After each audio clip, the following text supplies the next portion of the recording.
If you've ever finished your week feeling like you have worked non-stop but actually not made any progress on the things that really matter, you are not alone. And in today's video, I'm going to be breaking down how you can structure your week to be the most productive and make progress on your big goals. For those of you who don't know me, my name's Kim. I help therapists in private practice with their business systems and processes, getting them confident with admin and reducing tech overwhelm. And in today's video, I'm going to be talking to you about how you can structure your week to be the most productive, and that is with time blocking. Now, if you've been here for a minute, you've probably seen that I talk about time blocking a lot. I've even got a video tutorial of how to time block, but I just wanted to go a little bit more in depth into all the different types of time blocks you can create and what order to create them in so that you can be the most productive. I personally have really found that time blocking has helped me so much over the past few years, and particularly now, whilst I've just started homeschooling my son. If I didn't have time blocks in place, if I didn't use time blocking for myself and for him, we would get nothing done. Like, I just wouldn't be able to get work done if I didn't know each day what I was doing and when. So although time blocking has always been super important to me and I've used it for a number of years, I'm really finding the benefits of it now whilst I am doing this dual role of homeschooling my son and being a business owner. And the research also backs this up. So a study by the American Psychological Association has found that scheduling tasks into specific time slots increases the likelihood of follow through by up to 91% compared to vague to-do lists. And context switching, which is jumping around between tasks, can reduce your productivity by up to 40%. I would actually say it's probably more, and in my own personal life, I would definitely say that it's more than 40%. So if you're trying to squeeze in your admin tasks between seeing clients and those little 10 minutes that you have between seeing clients, you're really going to be unproductive, and it's going to be really hard for you to get yourself into any kind of headspace to do admin whilst you need to have your therapy hat on. So I like to do my time blocking in 5 stages, and what you're going to need to do is get like a piece of paper or an Excel spreadsheet. You can use your calendar, but what I like to do is do a visual on like a spreadsheet or a Word doc or something like that, so you can time block, and then we're going to transfer it to the calendar later. And I have a video all about how to do all of this, including a link to a template that you can use, which I'll also put in the description below. But these are the 5 types of blocks that I like to plan, what order to do them in, and why they're important. So the first block you want to do are your must-dos. So what you want to do is you want to put in every single thing that you have to do in your week onto the calendar first, because they are really the most important, right?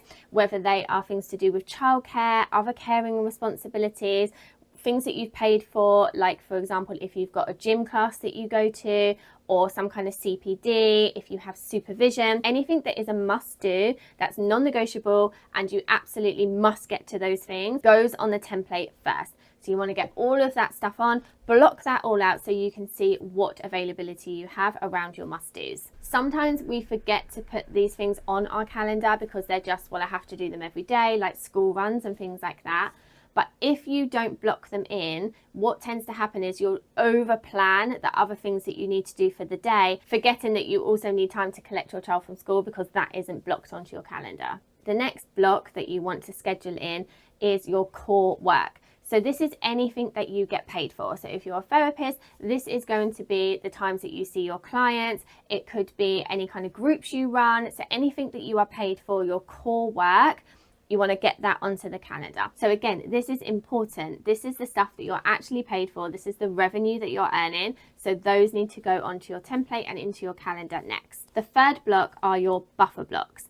So you want 1 to 2 30 to 60 minute slots where you can just do admin, return phone calls, go into your inbox and answer emails. It's all the little bitty tasks that you usually just slot in at any time, which can really take up a lot of time in your day and can really interfere with other tasks that you really want to get done because you've got these on your mind. It's like, I just need to answer that email, I just need to reply to that client inquiry or something like that. So what you want to do is you want to schedule these buffer blocks. So that's 1 to 2 30 to 60 minute blocks so that you can do all of these tasks in one go and you can get them out of your mind during the other times of the day. You can also add a specific block in to do your client notes and to do your invoicing on your bookkeeping. So I would put those into that block as well. And what I would probably do is have, although it's a buffer block, I would specifically say like client notes. So maybe you want to do all of your client notes in the last 30 minutes of the day. So you'd have a buffer block, but it would say client notes.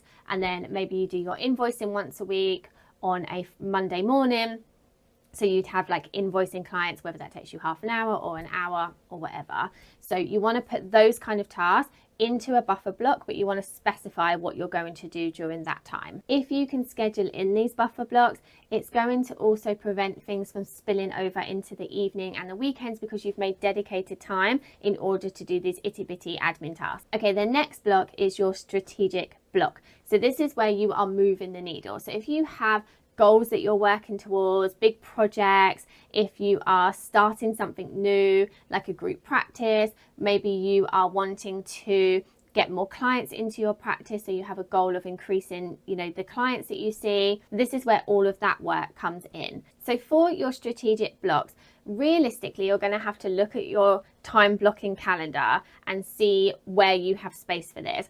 What would be really good is if you could get in some deep work. So if you could do like 1 3-hour block somewhere in your week, that's really going to help you get into like hyper focus. You're going to be able to get into the deep work, and that can really help you be more productive. But not everyone has that luxury. So what you want to do is make sure that you're having a fixed amount of time a few times in your week, so that you can move the needle. In order to achieve your goals and work on these bigger projects, you do need to make time for it. So if you don't have the luxury of being able to have a whole morning where you can work on these things, you want to make sure that these strategic blocks are placed in your days or in your weeks to make sure you've got the time, because you're not going to just find time in your week. If you can't make time on paper for these things, you're not going to be able to make time in your actual real life on a day-to-day basis. Time is not just going to magically appear if you haven't planned for it. One thing that I talk to my goal getters about every single quarter when we're planning our goals is to really look at your time, because if you're trying to achieve something massive but you actually only have 2 hours a week to work on it, is that going to be achievable and is it realistic? We want to make sure that what we are trying to achieve is SMART, so specific, measurable, achievable, realistic, and time bound. But that achievable and realistic are things that usually fall by the wayside when we don't do our time blocking. When we're not planning our time, we choose goals that are far too big for what we can actually achieve. And then finally, you also want to make sure you have got time for creativity or just a breakout, so that when you have time in your week, you can do something just for you. So some of that might have been put into the must-dos. So maybe you've got a gym class that you like to go to. Maybe you've signed up for an art class. That can be covered in the must-do. So if you've covered this, then you don't need to worry. But otherwise, I like to plan in things like walks. So I plan in a walk after lunch every single day, so that I'm moving around, so I'm not stuck at my desk for the 6 hours that I'm here. Obviously with my son here now, it's a little bit more balanced in terms of moving around and not just being stuck in one place for the whole time. But I do also like to plan in those walks so I can get some fresh air, I can get outside, I can get him outside as well. So you want to make sure you do have some time for you within your work week as well. You might say, okay, well, I just have time for me at the weekend, and that is fine and great if you can do that as well. But you also want to book in some time for you, I would say on a daily basis if you can, to prioritize yourself and your own mental health and your own well-being. I'm sure that you preach this to your clients a lot, but do you actually do it as well? For me, creativity and clarity never thrive in chaos. And if I don't remove myself from the environment of work, I can't then recharge and also switch between tasks as well. So I do like to have that lunch break and that work between different types of tasks that I'm doing. So maybe I'm doing some core work in the morning where I'm working for clients, and then in the afternoon I'm going to be working on my own business. So to have that context switch, I like to have that break and have some lunch, have a walk, and prepare my mind for the different type of work I'm doing. Okay, so like I said, you want to go through those 5 blocks. Use my template if you want to, or create your own. Make sure you have like a visual. So I'm just going to show you. So that's like what mine looks like. So like a visual, I color code it as well so that I can easily see, okay, these are my personal time. This is time that I have to work on client work and things like that. So you want to do it like that, have a visual. I usually have it up on the wall as well. So on there, it will say like buffer block and it will say strategic block. But then what you want to do is you want to move it onto a Google Calendar or an online calendar of some sort where you're going to be specific about what you are doing. Because having just strategic block is great. Okay, I've got 3 hours on a Friday morning to work on move the needle stuff. But what is it I'm actually going to do? And that's where you want to do a weekly and a daily to-do list of what it is that you're actually going to work on so that you can reduce your decision fatigue on a daily basis.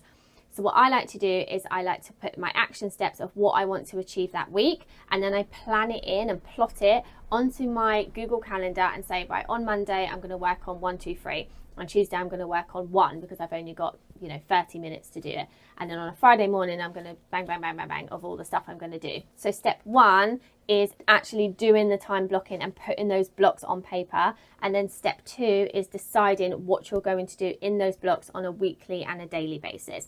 That is how you're going to be the most productive that you can be. So I'd really encourage you to download my template. It's completely free. I don't even think you need to give me your email address. It's just a link to the doc straight away. You can start using this for yourself, plot your week, see how you feel about it, see what comes up as well. Because a lot of people that I do this with in our quarterly planning sessions say, wow, like I really didn't realize how little time I had to work on these goals. So I think just having your eyes open to your reality is going to really help you. And remember, our time is our most valuable resource. It's something we absolutely cannot get back. So we want to protect it. We want to structure it so that we can do the things that we want to do with it. I don't want to spend my weekends catching up on work. I want to spend those weekends with my kids. I want to spend the weekends with my friends, making memories. I don't want to be catching up on admin, looking at my inbox in the evenings and things like that. So I want to make sure that I am as productive as I can be during my working hours. I really hope you found this video useful, and I'd love to know how you're getting on with time blocking in the comments. I love talking to you, so please just add a comment, ask me any questions about productivity, goal setting, anything to do with private practice. And until next time, thanks so much for watching.